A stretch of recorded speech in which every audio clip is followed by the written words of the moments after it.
اعوذ باللہ من الشیطان الرجیم بسم اللہ الرحمن الرحیم او تقول حین ترى، یا وہ کہنے لگے حین ترى جب وہ دیکھے العذاب عذاب کو، یا تو کہنے لگے جب تو دیکھے عذاب کو لو ان لی کرۃ، کاش کہ بے شک میں لوٹ جاؤں، فاکون من المحسنین پس میں ہو جاؤں نیکی کرنے والوں میں سے، بلا کیوں نہیں، قد جاءتک آیاتی تحقیق آئی تیرے پاس میری آیتیں، فکذبت بہا پس تو نے جھٹلا دیا اس کو، واستکبرت اور تو نے تکبر کیا، وکنت من الکافرین اور تھا تو کافروں میں سے، انکار کرنے والوں میں سے، ویوم القیامت اور قیامت کے دن تری الذین کذبوا تو دیکھے گا ان لوگوں کو جنہوں نے جھوٹ بولا، اللہ اللہ پر، وجوہہم کہ ان کے چہرے مسودہ سیاہ ہوں گے، اور قیامت کے دن تو دیکھے گا ان لوگوں کو جنہوں نے جھوٹ بولا اللہ پر، ان کے چہرے سیاہ ہوں گے، الیس فی جہنم کیا نہیں ہے، الیسا کیا نہیں ہے، فی جہنم جہنم میں، مثون ٹھکانہ، للمتکبرین غرور کرنے والوں کا یا تکبر کرنے والوں کا، اور وینجی اللہ اور بچائے گا اللہ اور نجات دے گا اللہ الذین ان لوگوں کو اتقوا بمفازتہم جو ڈرتے رہے بچاؤ کی جگہ سے، لیمسہم السوء اور نہیں پہنچے گی ان کو کوئی برائی، ولا ہم یحزنون اور نہ ہی وہ غمگین ہوں گے۔ تو ہم اپنے پچھلے سبق میں اسی بات کو پڑھ رہے تھے کہ اللہ رب العزت نے انہی لوگوں کا ذکر فرمایا کہ جب ان نافرمانوں کو جہنم میں ڈالا جائے گا تو وہ کیا کہیں گے کہ وہ حسرت کریں گے اور کیا کریں گے، افسوس کریں گے، کس بات پر کہ وہ جو ہے وہ کیا کرتا تھا، اللہ کے دین کے ساتھ جو ہے وہ کیا کرتا تھا، مذاق کرتا تھا، اللہ کے دین کا مذاق اڑایا کرتا تھا۔ اور پھر ہم نے آیت نمبر 57 کے اندر پڑھا تھا کہ وہ کہیں گے کہ کاش کہ اللہ جو ہے ہمیں بھی ہدایت دے دیتا تو ہم بھی متقی لوگوں کے اندر سے ہو جاتے۔ یہاں تک ہم نے پڑھ لیا تھا۔ اب آیت نمبر 58 کے اندر بھی اسی بات کو آگے بیان کیا جا رہا ہے، او تقولا یا تو کہنے لگے، یعنی جب وہ کافر یا جہنمی لوگ یا نافرمان لوگ جب عذاب کو دیکھیں گے تو پھر اس عذاب کو دیکھ کر یہ تمنا کریں گے، حسرت کریں گے، کاش کہ میں دنیا میں کیا کروں، لوٹ جاؤں، اور دنیا میں لوٹنے کے بعد کیا کروں، نیکیاں کروں، اور نیک لوگوں کے اندر میں بھی کیا ہو جاؤں، شامل ہو جاؤں، کیونکہ وہ دنیا آخرت میں آ کر جہاں جنتی لوگوں کا اور نیک لوگوں کا کیا دیکھ رہا ہے، انجام دیکھ رہا ہے، اس لیے وہ تمنا کرے گا کہ کاش کہ مجھے بھی دنیا میں لوٹا دیا جائے۔ تو ایک تمنا تو وہ یہی کرے گا، اور ایک تمنا جو ہے وہ اوپر کے کاش کہ میں جو ہے نا وہ اپنے نفس کے اوپر، ہم نے پڑھا تھا نا کہ وہ افسوس کرے گا کہ میں اللہ کے دین سے کوتاہی کرتا رہا اور اللہ کے دین کا کیا کرتا رہا، مذاق اڑاتا رہا۔ تو قرآن کریم میں مختلف جگہوں پر کفار اور فجار کی اوپر سے کفار اور فجار کی مختلف تمناؤں کا ذکر کیا گیا ہے، ان کی حسرتوں کا ذکر کیا گیا ہے۔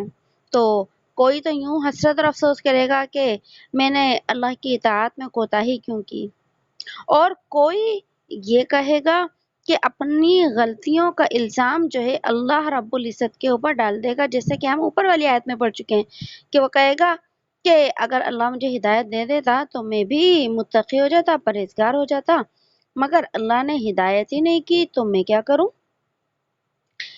تو دوسری تمنا ہو گئی، ایک کیا تمنا کہ کاش میں اللہ کی اطاعت کر لیتا، ایک کہے گا کہ اللہ نے ہدایت ہی نہیں دی اور اگر ہدایت ملتی تو کر لیتا۔ تیسری تمنا یہ بیان کی گئی، کاش کہ مجھے دنیا میں دوبارہ بھیج دیا جائے تو میں پکا سچا مسلمان بن جاؤں، لیکن ان کی یہ تمنائیں کوئی بھی پوری نہیں ہوں گی، کیونکہ اللہ نے آخرت کو جو ہے وہ دارالجزا بنایا ہے، دارالعمل ہے ہی نہیں آخرت، دنیا اللہ نے دارالعمل بنائی ہے کہ جو کرنا ہے اچھا وہ دنیا میں، جو کرنا ہے برا وہ بھی دنیا میں۔ آگے فرمایا بلا، کیوں نہیں۔ اب اوپر یہ والی آیت تھی نا کہ اگر اللہ ہمیں ہدایت دیتا تو ہم بھی متقی بن جاتے، اللہ نے تو ہدایت ہی نہیں دی، اس لیے ہمارا تو کوئی قصور ہی نہیں ہے۔ تو اس آیت کا جواب اللہ نے آیت نمبر 59 کے اندر دیا ہے، 59 جو آیت ابھی ہم پڑھیں گے اس کے اندر دیا، بلا کیوں نہیں، تحقیق آئی تھی تیرے پاس میری آیتیں، کہ تو یہ کہتا ہے کہ اللہ نے مجھے ہدایت نہیں دی۔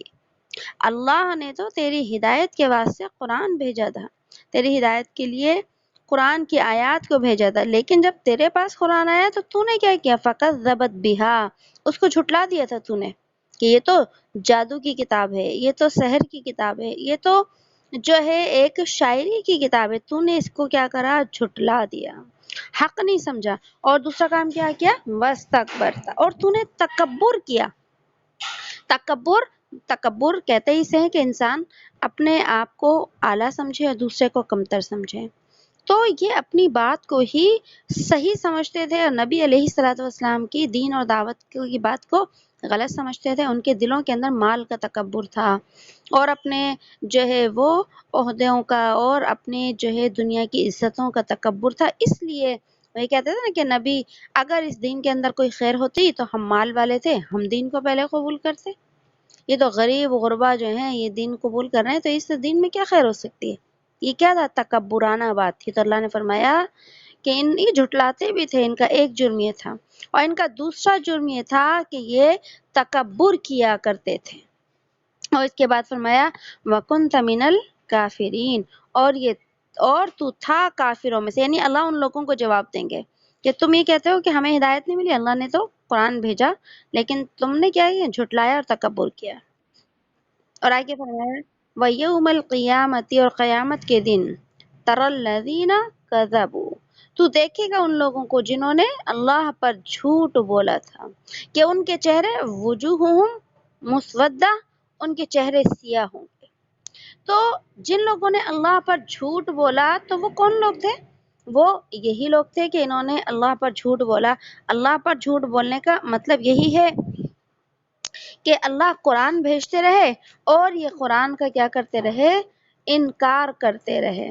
اللہ نے قرآن کے اندر ساری چیزوں کو بیان کیا، اور یہ کہتے ہیں کہ یہ قرآن تو خدا کی کتاب نہیں ہے، یہ اللہ کا بھیجا ہوا کلام نہیں ہے، یہ تو اپنے ہاتھ کی لکھی کتاب ہے۔ اس لیے اللہ نے فرمایا کہ انہوں نے اللہ پر جھوٹ باندھا کہ اللہ آسمان سے کتاب نازل کرتے ہیں، یہ کہتے ہیں کہ یہ اللہ کی کتاب ہی نہیں ہے، اللہ کو جھٹلاتے ہیں، تو اللہ قیامت کے دن ان کے چہروں کو سیاہ کر دیں گے۔ اور آگے فرمایا الیس فی جہنم، کیا نہیں ہے جہنم کے اندر ٹھکانہ متکبرین کا، تو یہ جو متکبر ہیں اور اپنے تکبر میں آ کر دین کو نہیں مانتے اور اسی حالت میں دنیا سے چلے گئے، تو ان کا ٹھکانہ صرف اور صرف کیا ہے، جہنم ہے۔ اور آگے فرمایا اور بچائے گا اللہ، نجات دے گا اللہ ان لوگوں کو، کہ اب یہاں پر جو ہے ان ہدایتی یافتہ لوگوں کا ذکر ہے جن کو اللہ جہنم سے بچائیں گے، اور نجات دے گا اللہ ان لوگوں کو جو ڈرتے ہیں ان کے یا اپنے بچاؤ کی جگہ سے۔ تو اللہ جو ہے ان کے جو اب بچاؤ کی جگہ سے مطلب کیا ہے کہ جو لوگ کفر اور شرک سے بچتے تھے تو اللہ ان کو جہنم سے نجات دے گا، اور جہنم کے جنت میں جب جائیں گے تو جنت کا مقام اور جنت کی صفت اور جنت کا حال اللہ نے کیا رکھا ہے، لا یمسہم، نہیں پہنچے گی ان کو کوئی برائی۔ برائی سے مراد کیا ہے، نہ کوئی تکلیف ہوگی، نہ غمگین ہوں گے، نہ کوئی فکر ہوگا، نہ کوئی پریشانی ہوگی، کچھ بھی نہیں ہوگا، یہ ساری چیزیں سو کے اندر آ گئی۔ اور آگے فرمایا وَلَا هُمْ يَحْزَنُونَ، اور نہ ہی وہ غمگین ہوں گے۔ دنیا میں تو بہت سے غم ہیں انسان کو، مال والے بھی پریشان، غمگین، اور پریشانیاں اور مشکلات، غریب بھی، علم والے بھی، بے علم بھی، مرد بھی، عورتیں بھی، عہدے دار بھی، اور غریب عوام بھی، سارے کے سارے کیا ہے، پریشانیوں کا بھی شکار ہیں اور غمگین ہیں اپنے اپنے حالات کی وجہ سے، پریشان ہیں اپنے اپنے حالات کی وجہ سے، لیکن اللہ نے فرمایا وَلَا هُمْ يَحْزَنُونَ، اور تم جنت میں جانے کے بعد غمگین نہیں ہوگے۔ اس کے بعد اللہ نے فرمایا اللہ خالق کل شیء، اللہ پیدا کرنے والا ہے، بنانے والا ہے ہر چیز کا، اور وہ علی کل شیء وکیل، اور وہ ہر چیز کا وکیل ہے، ہر چیز کا نگہبان ہے۔ لہو مقالید السماوات والارض، اسی کے پاس ہے چابیاں، مقالید چابیاں، کنجیاں آسمانوں کی اور زمین کی۔ والذین کفروا، اور جو لوگ کافر ہوئے، جن لوگوں نے انکار کیا بآیات اللہ، اللہ کی آیات کا، اولئک هم الخاسرون، وہی لوگ ہیں نقصان والے۔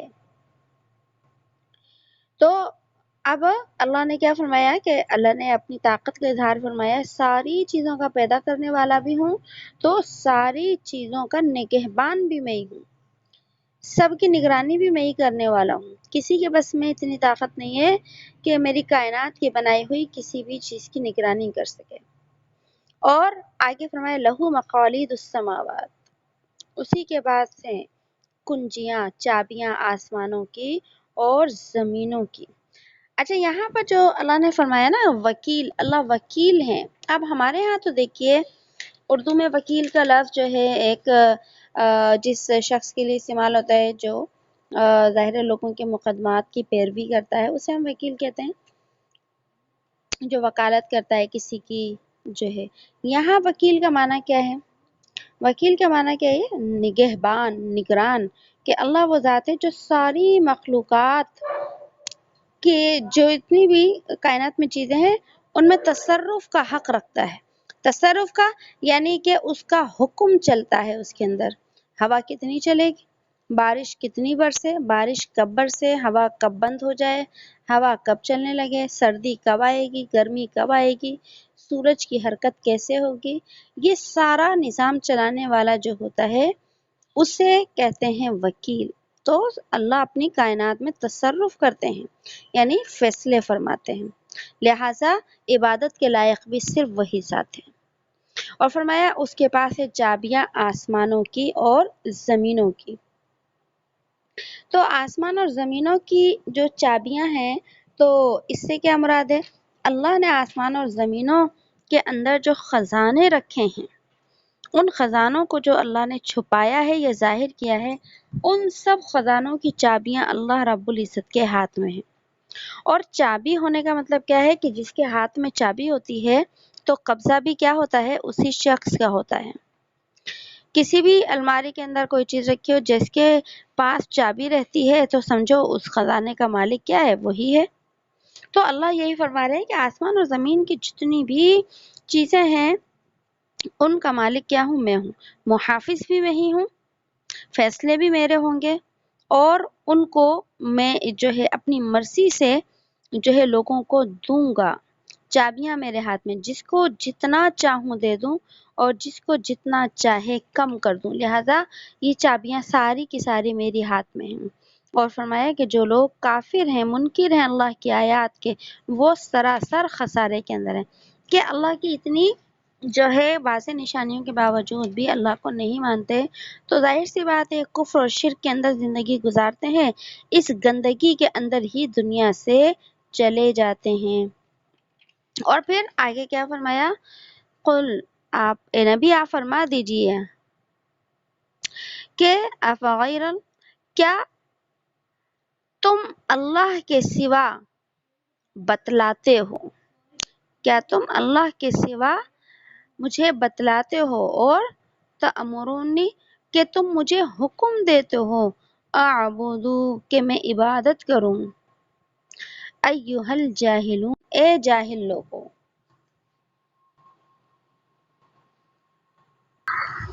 جی باجی ڈسکنیکٹ ہو گیا تھا، ابھی دوبارہ جوائن کیا میں نے۔ دیکھیں بسم اللہ الرحمن الرحیم۔ تو یہاں پر اس آیت کے اندر کیا فرمایا کہ یہ جو خود خسارے والے لوگ ہیں کہ یہ کافر جو ہیں خود ہمیشہ ان کو کیا ہوگا؟ نقصان اٹھانا پڑے گا، تو یہ اتنی جو ہے ان کی ہمت ہے کہ اپنے کفر اور شرک کو چھوڑنے کے لیے تیار نہیں ہے، بلکہ اب مجھے شرک کی دعوت دیتے ہیں، میں انہیں توحید کی دعوت دیتا ہوں، وحدانیت کی دعوت دیتا ہوں، اور یہ مجھ سے فرمائشیں کرتے ہیں کہ میں جو ہے ان کی طرح بتوں کی عبادت کرنے لگوں، بندگی کرنے لگوں۔ تو اللہ فرما رہے ہیں کہ ان جاہلوں کو بتا دو، اللہ نے کیا فرمایا، ایھا الجاہلون، ان جاہلوں کو بتا دو، ان بے علم لوگوں کو بتا دو، ان نادانوں کو بتا دو، کیا بتا دو، قل، آپ بتا دیجئے کہ اللہ کے سوا تم مجھے حکم دیتے ہو کہ میں عبادت کروں، یعنی کہ تمہارے پتھروں کے بتوں کی عبادت کروں۔ اے جاہل لوگوں، میں تو پتھروں کے بتوں کو ختم کرنے کے لیے آیا ہوں، اور تمہاری جو ہے عقل کام نہیں کرتی۔ میں تمہیں توحید کی دعوت دیتا ہوں اور تم مجھے کیا کرتے ہو، شرک کی دعوت دیتے ہو، تو میں اپنے رب سے کیسے شرک کر سکتا ہوں۔ وَلَقَدْ أُوحِيَ إِلَيْكَ، اور البتہ تحقیق وحی کی گئی آپ کی طرف، وَإِلَى الَّذِينَ، اور ان لوگوں کی طرف جو من قبلک، آپ سے پہلے تھے۔ اور کس بات کی وحی کی گئی، لَإِنْ أَشْرَكْتَ، اگر تو نے شرک کیا تو اللہ تیرے اعمال کو حبط کر دیں گے، لَيَحْبَطَنَّ عَمَلُكَ، تو بے اکارت ہو جائیں گے، برباد ہو جائیں گے تیرے عمل، وَلَتَكُونَنَّ مِنَ الْخَاسِرِينَ، اور تو ہو جائے گا خسارہ پانے والوں میں سے۔ تو اللہ پاک یہ فرما رہے ہیں کہ نبی جو آپ کو شرک کی دعوت دیتے ہیں تو کیا کریے، آپ ان کو بتائیے کہ اللہ نے میری جانب بھی یہی بات وحی کی ہے، اور مجھ سے پہلے جتنے انبیاء علیہ الصلوۃ والسلام آئے، اللہ نے ہر نبی کو جب نبی بنایا تو ان کو بھی یہی حکم دیا کہ اگر تم نے میرے ساتھ شرک کیا، حالانکہ انبیاء علیہ الصلوۃ والسلام کی ذات اور نبی علیہ الصلوۃ والسلام کی ذات سے تو کیا ہے، تصور بھی ہو نہیں سکتا اور ناممکن بات کہ کوئی نبی اللہ کے ساتھ شرک کرے، لیکن اللہ رب العزت نے یہ بتانے کا مقصد یہاں انبیاء علیہ الصلوۃ والسلام کا جو ذکر کیا وہ یہ کہ اگر شرک نبی کی ذات بھی کرے نا تو اللہ اس کو بھی معاف نہیں کریں گے، حالانکہ ایسا ہو نہیں سکتا، لیکن ہم جیسے انسانوں کو بتانے کے لیے کہ شرک سے بچنا کتنا زیادہ ضروری ہے، تو پھر اس لیے فرمایا کہ اگر اشرکت، اگر آپ نے بھی شرک کیا، اور اگر پچھلے انبیاء علیہ الصلوۃ والسلام بھی شرک کرتے تو میں ان کے اعمال کو بھی کیا کر دیتا، ضائع کر دیتا، اور ہو جاتے شرک کرنے والے خسارے میں سے، تو پھر میں کیسے رب کے ساتھ شرک کر سکتا ہوں۔ بل اللہ، بلکہ اللہ ہی کو، فاعبد، بلکہ اللہ ہی کی تم عبادت کرو، وَکُن مِّنَ الشَّاکِرِینَ، اور ہو جاؤ ماننے والے لوگوں میں سے، ہو جاؤ شکر گزار لوگوں میں سے، کہ اللہ رب العزت کی جو ہے بندگی کرو، اور ان بتوں کی جو ہے وہ بندگی کرنا کیا کر دو، چھوڑ دو، اور اللہ کی قدردانی کو پہچانو۔ اور فرمایا وما قدر اللہ، اور نہیں قدر سمجھی انہوں نے اللہ کی، حق کا قدر ہی، جیسا کہ حق تھا اس کی قدر کرنے کا، والارض جمیعا، اور تمام کی تمام زمین کیا ہے، میرے قبضے میں ہے، میری ایک مٹھی میں ہے، قبضتہ، میری ایک مٹھی میں ہے، ہوگی یوم القیامت، قیامت کے دن، والسماوات مطویات بیمینہ، اور آسمان لپٹے ہوئے ہوں گے اس کے سیدھے ہاتھ میں، سبحانہ، وہ پاک ہے، وتعالی، اور وہ بہت بلند ہے، عما یشرکون، اس چیز سے جس کو وہ شریک بناتے ہیں۔ تو یہاں بھی مشرکین سے ہی جو ہے وہ کیا ہے، اللہ کا شکوہ ہے، اور اللہ کا شکوہ کیا ہے، اللہ کا شکوہ یہاں یہی ہے کہ تمہیں تو اللہ کی جو عظمت، جو قدر اور اس کی جو بلندیاں پہچاننا چاہیے تھیں، تم نے نہیں پہچانی، حالانکہ اسی رب کے تم بنائے ہوئے ہو، اسی رب نے تم کو دنیا میں بھیجا، نعمتیں دیں، اور اس کی قدر تو یہ تھی کہ اس کے ساتھ شرک کو چھوڑ کر اس کی وحدانیت کو قبول کرتے، اس کے پیغام کو قبول کرتے، اس کی کتاب کے اوپر ایمان لاتے، اس کے دین پر ایمان لاتے اور اللہ کی بندگی کرتے۔ یہ ہے اللہ کی عظمت اور قدر کرنا۔ لیکن تم نے تو اللہ کی جیسی قدر کا تقاضا تھا کیا ہی نہیں۔ اور اللہ کون ہے؟ ساری زمین قیامت کے دن کیا ہوگی؟ اس کی مٹھی کے اندر ہوگی، اور سارے آسمان کو اللہ اپنے دائیں ہاتھ میں لپیٹ لے گا۔ تو یہ آیت بھی متشابہات میں سے ہے، یاد رکھیے کہ اللہ کی جو ہے مٹھی ہوگی۔ اب انسان ہم دیکھتے ہیں نا، ہم تو ظاہر ہاتھ کو، اپنی ہتھیلی کو بند کرتے ہیں تو وہ مٹھی کہلاتی ہے، تو کیا حقیقت میں اللہ کے ہاتھ ہیں یا اللہ کی مٹھیاں ہیں؟ تو ایسی بات نہیں ہے، اللہ جسم سے پاک اور منزہ ہے۔ اب اللہ کی مٹھی کا مطلب کیا ہے؟ تو یہی متشابہات میں سے ہے، لہذا اس کے معنی کے پیچھے ہم نے نہیں پڑھنا، اس کے اوپر ایمان ہم نے ضرور لانا ہے کہ اس کے اوپر ایمان لانا ہے، لیکن اس کی کیفیات کو ہم نہیں جان سکتے کہ اس کا اصل مطلب کیا ہے۔ اور اس کے ساتھ ساتھ آئے قیامت کے دن تمام آسمان لپٹے ہوئے ہوں گے اس کے سیدھے ہاتھ میں، تو اس کی بھی کیا کیفیات ہوں گی یہ اللہ رب العزت ہی جانتے ہیں، ہمارا اس کے اوپر ایمان ہے۔ اور فرمایا وہ پاک ہے، برتر ہے، اونچا ہے اور بلند ہے اس شرک سے جو یہ لوگ کرتے ہیں۔ اور آگے فرمایا وَنُفِخَ فِي الصُّورِ، اور پھونکا جائے گا سور میں، فَصَعِقَ، پھر وہ بے ہوش ہو جائیں گے۔ کون؟ مَن فِی السَّمَاوَاتِ، جو ہیں آسمانوں میں، وَمَن فِی الْأَرْضِ، اور جو ہیں زمینوں میں، إِلَّا، مگر، مَن شاء اللہ، جس کو اللہ چاہے۔ ثُمَّ نُفِخَ فِیہ، پھر پھونکا جائے گا اس میں، اخری، دوسری بار، فَإِذَا هُمْ قِیَامٌ، پس اچانک وہ کھڑے ہو جائیں گے، ینظرون، دیکھتے ہوئے۔ وَأَشْرَقَتِ الْأَرْضُ، اور چمکے گی زمین، بِنُورِ رَبِّهَا، اپنے رب کے نور سے۔ وَوُضِعَ الْکِتَابُ، اور لایا جائے گا کتاب کو، وَجِیءَ بِالنَّبِیِّینَ، اور حاضر کیا جائے گا یا حاضر ہوں گے انبیاء علیہ الصلاۃ انبیاء، والشہداء، اور گواہ، وَقُضِیَ بَینَہُم، اور فیصلہ کیا جائے گا ان کے درمیان، بالحق، حق کے ساتھ، انصاف کے ساتھ، وَہُم لا یظلمون، اور ان پر نہیں ظلم کیا جائے گا، وَوُفِّیَتْ کُلُّ نَفْسٍ، اور پورا دیا جائے گا ہر نفس کو، ہر انسان کو، ما عملت، جو اس نے عمل کیا، وَهُوَ عالم، اور وہ خوب جاننے والا ہے، بما یفعلون، جو کچھ وہ کرتے تھے۔ وَسِیقَ الَّذِینَ کَفَرُوا، اور ہانکا جائے گا، ٹھیک ہے، اس کا ترجمہ آتا ہے ہانکنے کا، سیق، اور ہانکا جائے گا ان لوگوں کو جو کافر ہیں، اِلی جہنم زمرا، جہنم کی طرف گروہ گروہ کر کے۔ چلیے پہلے اتنی آیت کو ہم سمجھ لیتے ہیں کہ اب اللہ پاک ان کو پھر آخرت کی منزلوں کے بارے میں بتا رہے ہیں، آخرت کے منظر اللہ پاک ان کے سامنے کھول کر بیان فرما رہے ہیں کہ مرنے کے بعد تمہارا ایسا وقت آنے والا ہے جہاں تمہاری پیشی ہوگی اللہ کے سامنے۔ تو پہلے قیامت کے بارے میں بتایا، وَنُفِخَ فِی الصُّورِ، کہ قیامت کے اندر جب حضرت اسرافیل علیہ الصلاۃ والسلام سور پھونکیں گے تو پھر کیا ہوں گے؟ فَصَعِقَ، بے ہوش ہو جائیں گے جو بھی ہیں آسمانوں میں اور کیا ہیں، جو بھی ہیں زمینوں میں۔ تو کس طریقے سے؟ جو لوگ آسمان اور زمین والے جو ہیں کیا ہو جائیں گے؟ ہاں، بے ہوش ہو جائیں گے۔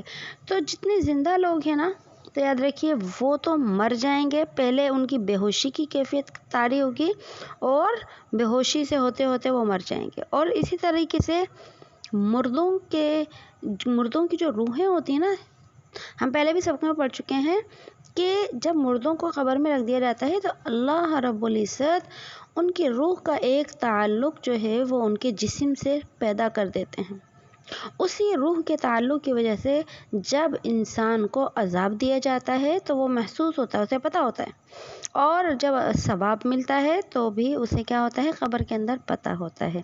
تو اس لیے فرمایا کہ جو زندہ ہوں گے وہ بے ہوش ہو کر کیا ہوتا ہے، بے ہوش ہوتے ہوتے مر جائیں گے، اور جو مردوں کی روحیں ہیں وہ بے ہوش ہو جائیں گی اپنی قبروں کے اندر، مگر اللہ نے فرمایا مگر اللہ من شاء اللہ، مگر جس کو اللہ چاہے۔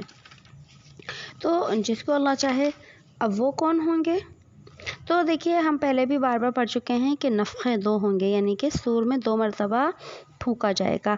تو جو اول نفخہ ہوگا اس کے اندر جو روحیں ہوں گی وہ بے ہوش ہو جائیں گی، کیونکہ مردے تو ان کے جو جسم ہے وہ تو پہلے ہی مر چکے ہیں، اور جو زندہ ہیں وہ مر جائیں گے۔ اس کے بعد جو ہے اللہ نے فرمایا الا من شاء اللہ، جس کو اللہ چاہے۔ وہ کون ہے کہ جس کو اللہ بے ہوش نہیں کریں گے؟ تو ایک روایت میں آتا ہے کہ اس کے اندر جو فرشتے ہیں حضرت جبرائیل علیہ السلام، حضرت میکائیل، حضرت اسرافیل اور ملک الموت، موت کا فرشتہ ہے۔ اور ایک روایت میں آتا ہے کہ جن فرشتوں نے اللہ رب العزت کا عرش اٹھایا ہوا ہے اس عرش کو بھی انہیں حاملان عرش کہا جاتا ہے۔ وہ فرشتے جو ہیں 8، اس وقت وہ فرشتے 4 ہیں جنہوں نے اللہ کے عرش کو اٹھایا ہوا ہے، اور قیامت کے دن وہ فرشتے 8 ہوں گے، یہ بھی قرآن کریم کی آیات میں ہی آتا ہے۔ تو پھر ان کے بارے میں آتا ہے، 2 روایتیں میں نے آپ کو بتائی ہیں، ایک میں 4 فرشتے ہیں، چاروں بڑے فرشتے، اور دوسری روایت میں جو ہے اللہ کے عرش کے فرشتے، ان کو موت نہیں آئے گی پہلے نفخے کے اندر، اس لیے فرمایا الا من شاء اللہ، مگر جس کو اللہ چاہے۔ ان کو اللہ پہلے نفخے کے اندر نہ بے ہوش کریں گے نہ موت آئے گی، لیکن جب دوسرا نفخہ ہوگا، جب دوسری دفعہ جو ہے وہ پھونکا جائے گا، یہاں ثم نفخ فیہ اخری، پھر جب پھونکا جائے گا اس میں دوسری دفعہ، اب دوسری دفعہ پھونکا جائے گا تو یہ سارے فرشتے بھی مر جائیں گے یا نہیں؟ یہ دوسری آیات سے ثابت ہوتا ہے کہ وہ سارے فرشتے بھی جو ہے وہ کیا ہوں گے، مر جائیں گے، اور ان کو بھی اللہ ایک وقت میں ان کے اوپر کیا کرے گا، موت طاری کرے گا، کیونکہ قرآن کریم کی ایک آیت ہے نا، دوسری جگہ آتی ہے، اور قرآن کریم کے بارے میں سمجھ لیں، القرآن یفسر بعضہ بعضا، کہ قرآن کی بعض آیات کی تشریح خود قرآن کی دوسری آیات کرتی ہیں۔ تو جیسے میں آپ کو ابھی یہ بتا رہی ہوں نا کہ دوسرا سور پھونکا جائے گا تو پھر کیا ہوگا، اب دوسری آیت سے ثابت ہوتا ہے، اللہ نے فرمایا نا کل من علیہا فان، کہ کائنات کی ہر چیز فنا ہو جائے گی، ویبقى وجہ ربک ذو الجلال والاکرام، کہ باقی صرف اللہ کی ذات رہے گی۔ اس آیت کی تفسیر میں آتا ہے کہ سارے ہی مخلوق کو ایک دفعہ مرنا ہے، تو حضرت جبرائیل، حضرت اسرافیل موت کا فرشتہ، یہ سارے کے سارے ایک دفعہ اللہ ان کے اوپر بھی کیا کریں گے، موت طاری کریں گے۔ اور آتا ہے کہ جب جبرائیل علیہ السلام کو موت آئے گی، پہلے اللہ حکم دیں گے جبرائیل اے موت کے فرشتے، جبرائیل کی بھی روح قبض کر، میکائیل کی بھی کر، اسرافیل کی بھی کر، اور سارے جو حاملان عرش فرشتے ہیں ان کی سب کی کر لی۔ پھر اللہ پوچھیں گے اب کون باقی ہے؟ تو حضرت جو موت کا فرشتہ ہے وہ کہے گا اللہ اب میں باقی ہوں اور آپ باقی ہیں۔ تو اللہ فرمائیں گے اب اپنے ہاتھ سے اپنی روح کو قبض کر۔ تو جس طرح تو دنیا میں لوگوں کی روحیں قبض کرتا ہے، تو آتا ہے کہ جب موت کا فرشتہ اپنی روح نکالے گا تو اس کو پتہ چلے گا کہ موت کی سختی کیا ہوتی ہے۔ جب موت کسی کے اوپر آتی ہے تو اس کی شدت کا عالم کیا ہوتا ہے، تو پھر جب وہ جان نکالے گا نا تو اس موت کے فرشتے کی موت کے وقت ایسی چیخ کی آواز آئے گی کہ اگر دنیا میں اس وقت کوئی جاندار زندہ ہوتے تو وہ اس کی چیخ کی دہشت کی وجہ سے مر جاتے۔ اس کے بعد یہ سارے جو ہے نا یہ مر جائیں گے، مرنے کے بعد پھر اللہ ان کو فرشتوں کو کیا کر دیں گے، زندہ کر دیں گے۔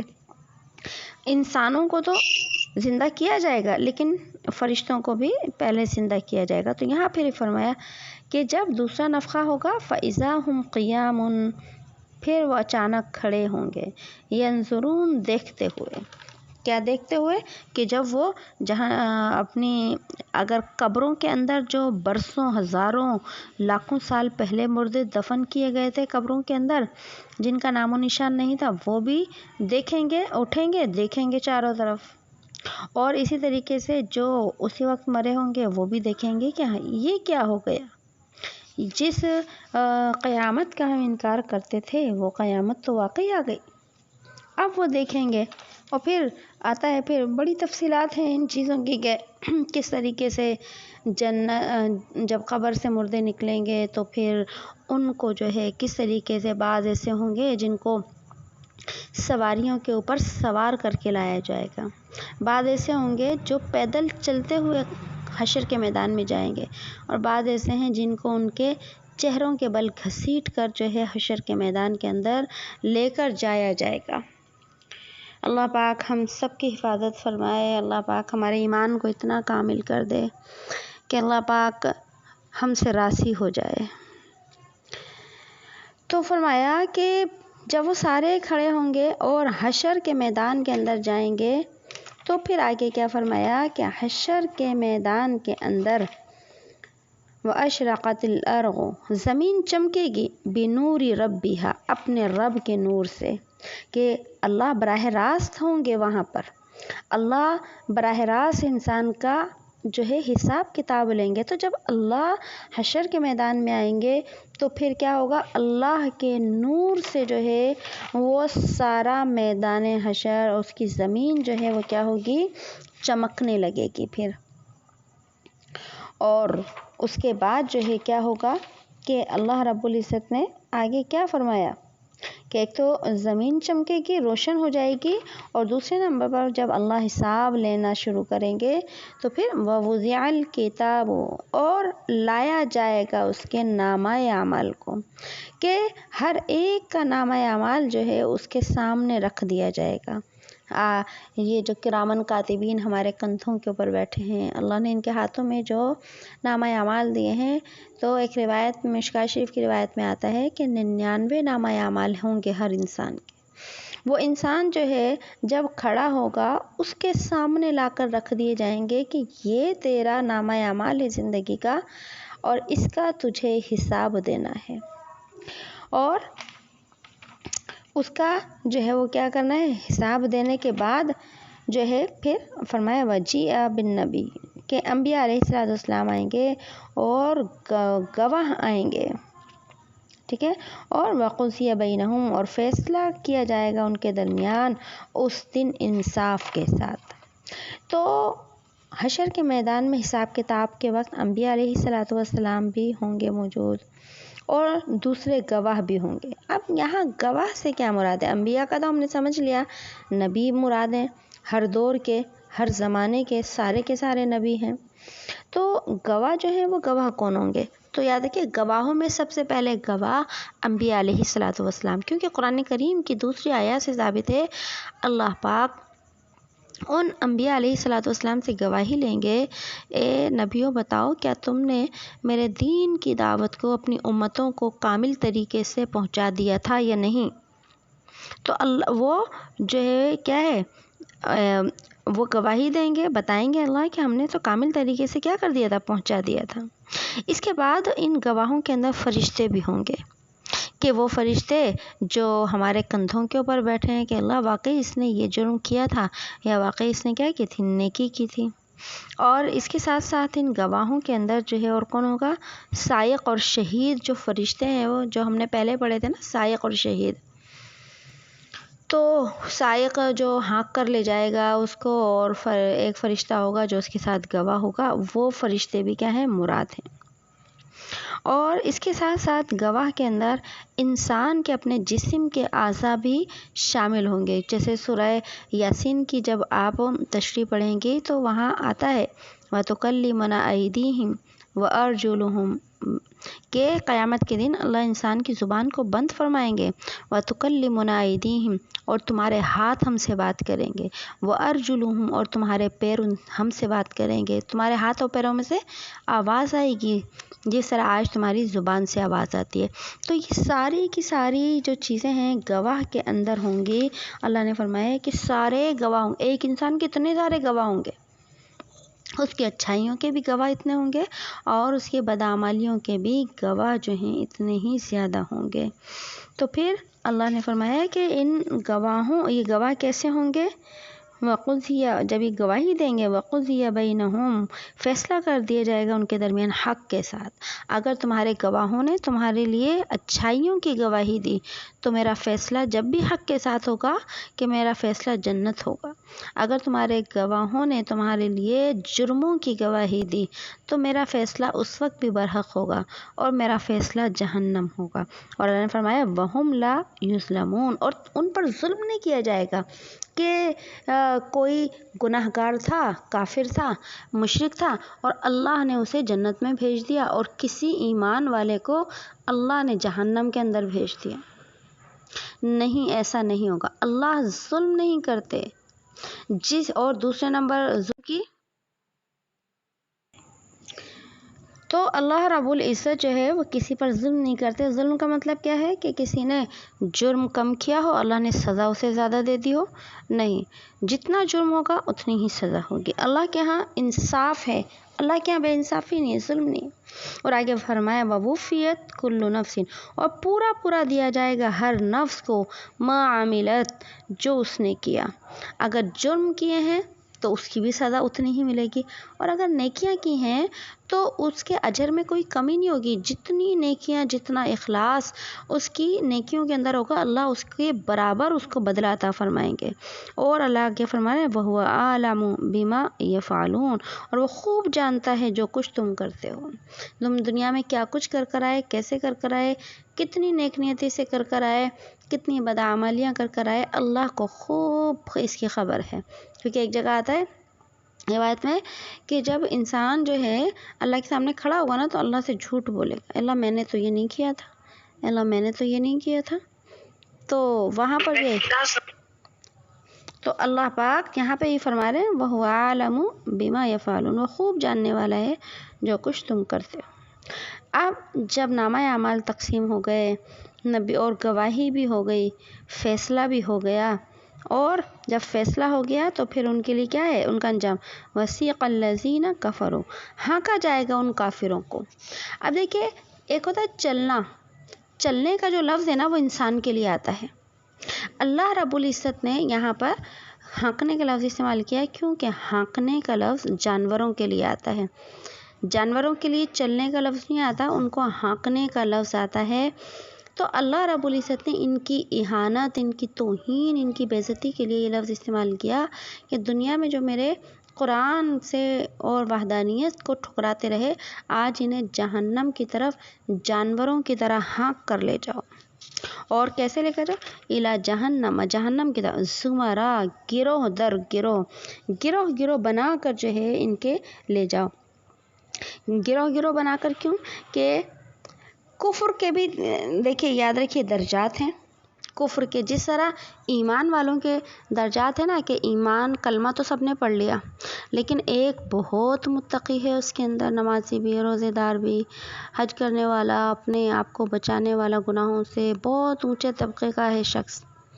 ایک جو ہے بیچارہ کم درجے کا ہے، ایک صرف نام کا مسلمان ہے، پلے اس کے کچھ بھی نہیں ہے۔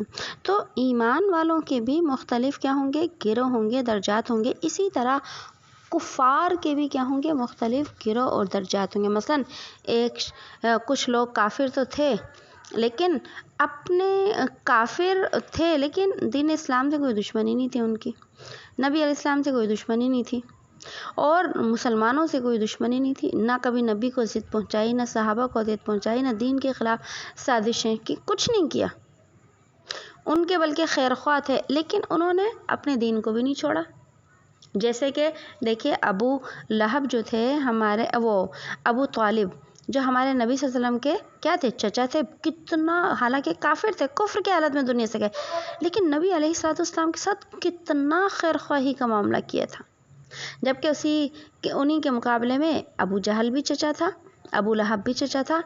چچا تو تھا، کافر تو تھے یہ دونوں، لیکن بدترین جانی دشمن بھی تھے. دین اسلام کے بھی دشمن، نبی کے بھی دشمن، صحابہ کے بھی دشمن، ہر چیز کے دشمن تھے. تو ظاہر ہے ابو طالب کے کفر میں اور ابو لہب اور ابو جہل کے کفر میں بہت فرق تھا. تو اس طریقے سے کفر کے بھی درجات ہیں.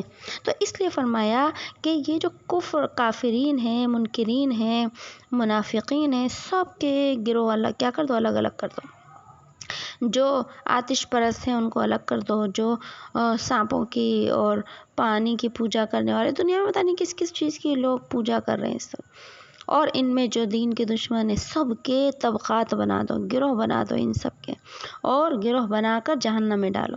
آتا ہے کہ جب انہیں جہنم میں ڈالا جائے گا تو پھر کیا ہوگا؟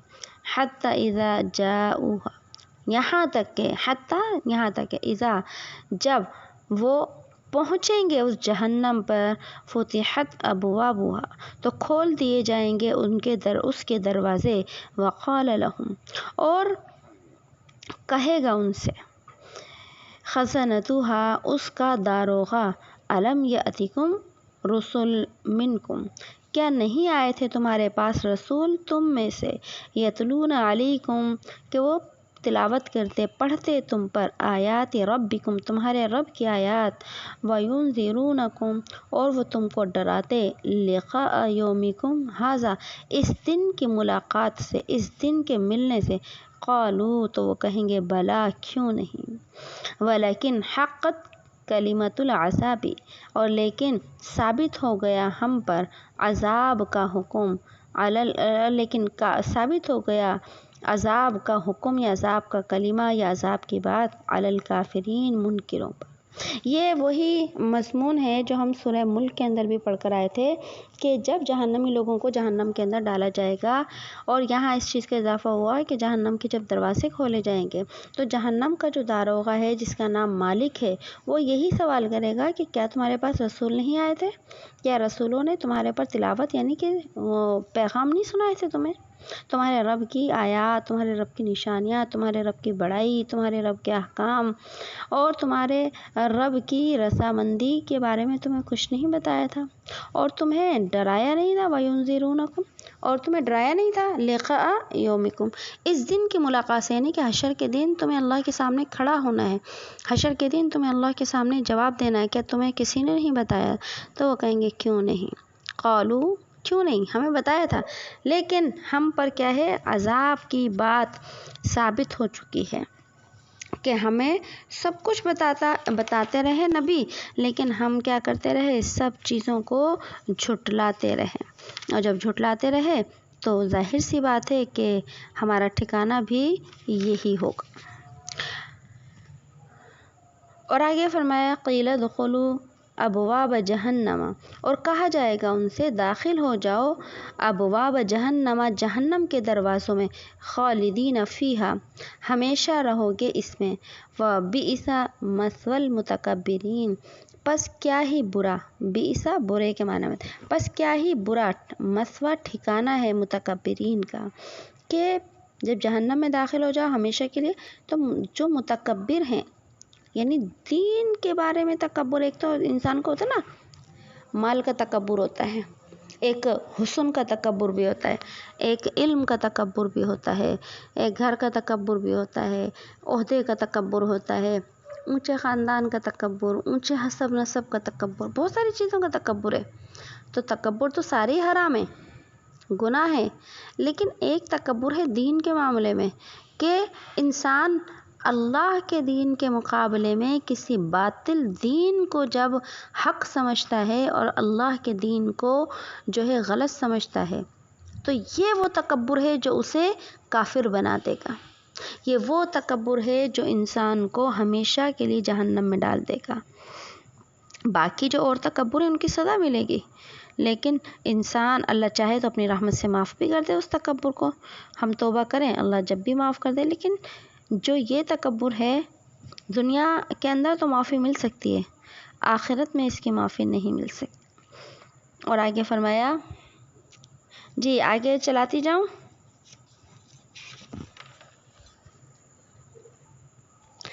دیکھیے اور آگے کیا فرمایا،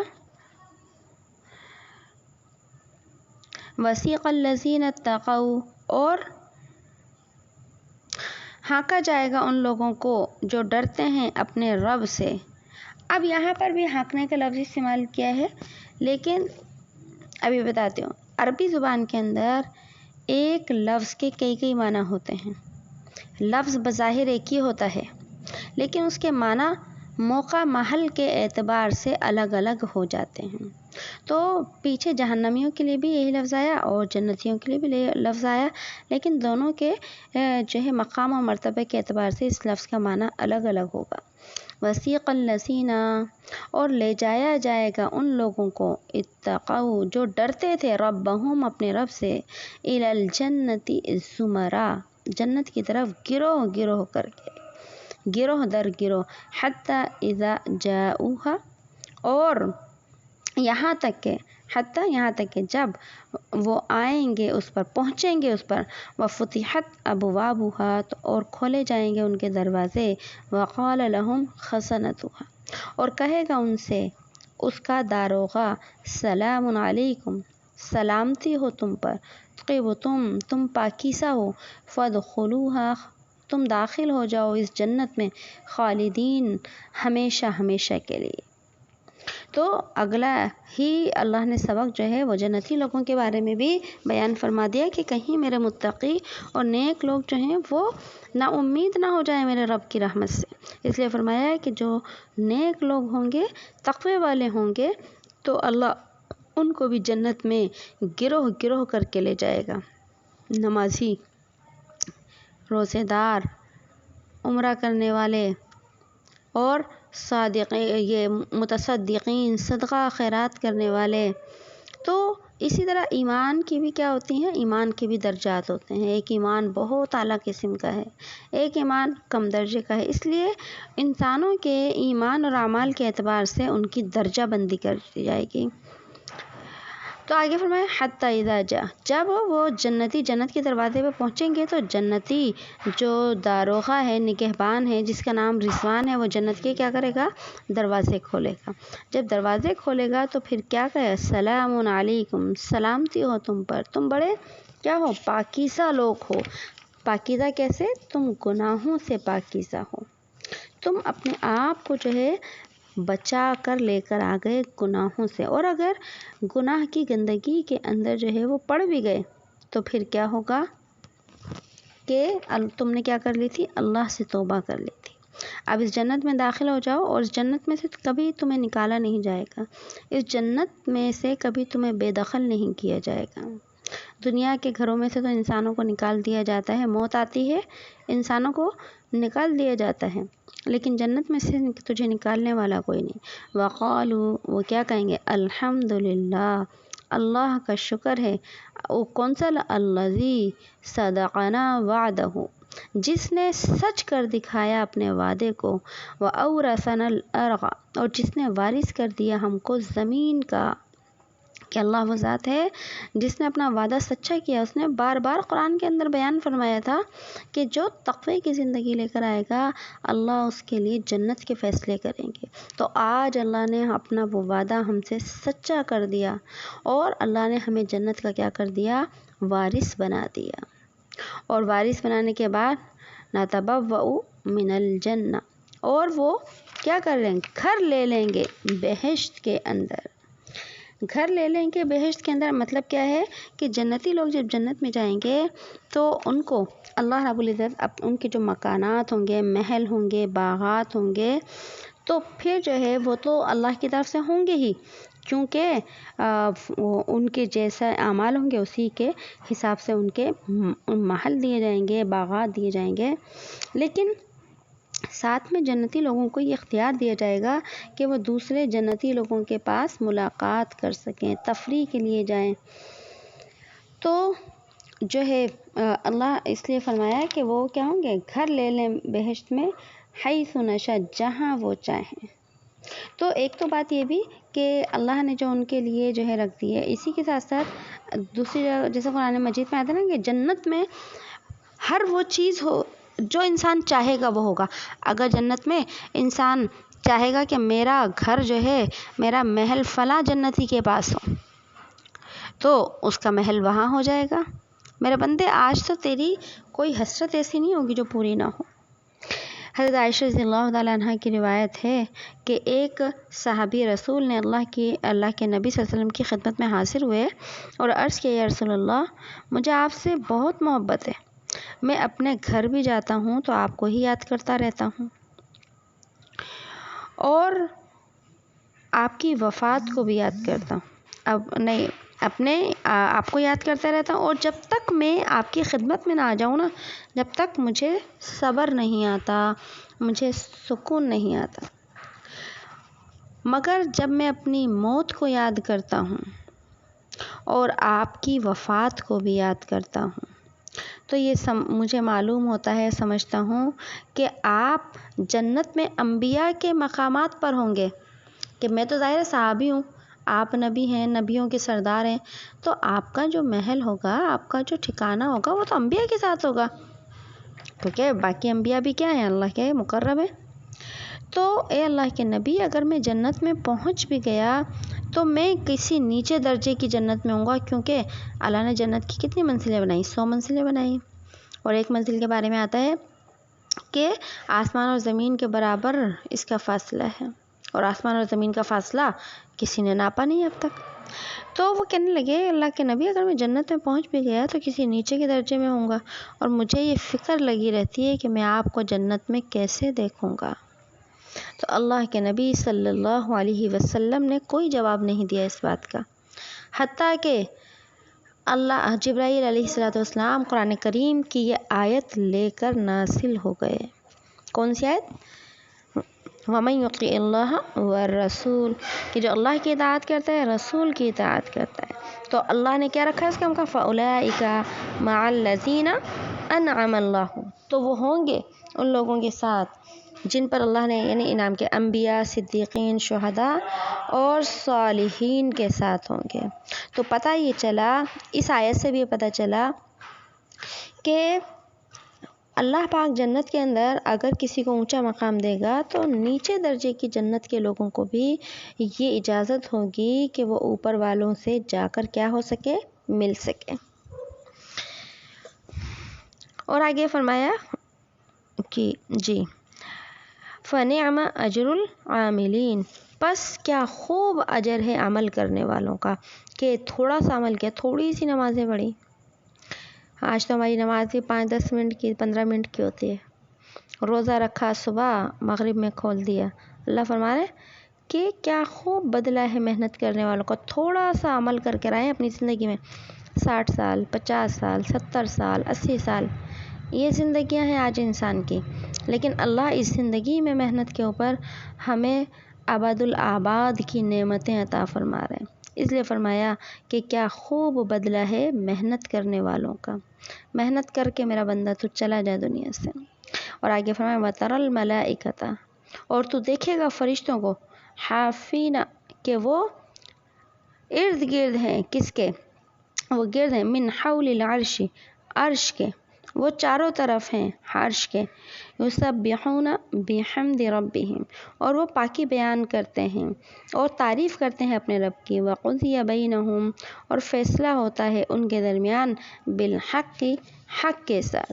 وقیل الحمد للہ اور کہا جاتا ہے تمام تعریفیں اللہ کے لیے ہیں جو رب ہے تمام جہانوں کا. تو یہ کیا ہے کہ جب جو ہے آپ فرشتوں کو دیکھیں گے کہ جنت کے اندر کہ وہ اللہ کے کیا ہے عرش کے گرد حلقہ باندھ کے کھڑے ہیں اور وہ اللہ کی تسبیح کر رہے ہیں حمد بیان کر رہے ہیں اور قیامت کے دن بندوں میں ٹھیک ٹھیک فیصلہ کر دیا جائے گا. تو جب فیصلہ کر دیا جائے گا تو سارے جنتی بڑے جوش میں ہوں گے جوش و خروش میں ہوں گے کہ میرا گھر کیسا ہے میں اپنا گھر دیکھوں میرا گھر کیسا ہے. میرا مقام کیا ہے، مجھے کیا ملا ہے اللہ کی طرف سے.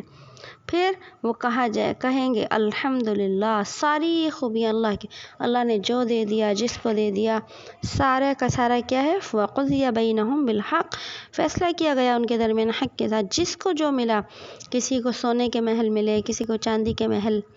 ساری جنت کی جو روایات ہے نا، یہ ساری تفصیلات آتی ہیں. سونے کے محل بھی ہیں، مشک و عنبر کے ٹیلے بھی ہیں، اور جو ہے بے جوڑ موتیوں کے محل بھی اللہ نے بنائے ہیں. تو ہر ایک کو اللہ اس کے عمل کے حساب سے دیں گے. تو اس لیے فرمایا کہ ان کے درمیان انصاف کے ساتھ فیصلہ ہو گیا. تو ہر ایک شخص کہے گا الحمدللہ، اللہ نے میرے ساتھ اچھائی کا معاملہ کیا. ساری تعریفیں اللہ کے لیے ہیں. تو الحمدللہ آج ہماری سورہ زمر مکمل ہو گئی. انشاءاللہ کل سے جو ہے ہم سورہ مومن کو شروع کریں گے.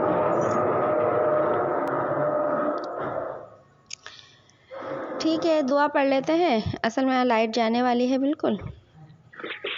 ٹھیک ہے جی خدیجہ، مجھے ایک سوال کرنا ہے، تو وہ فون پہ کر سکتے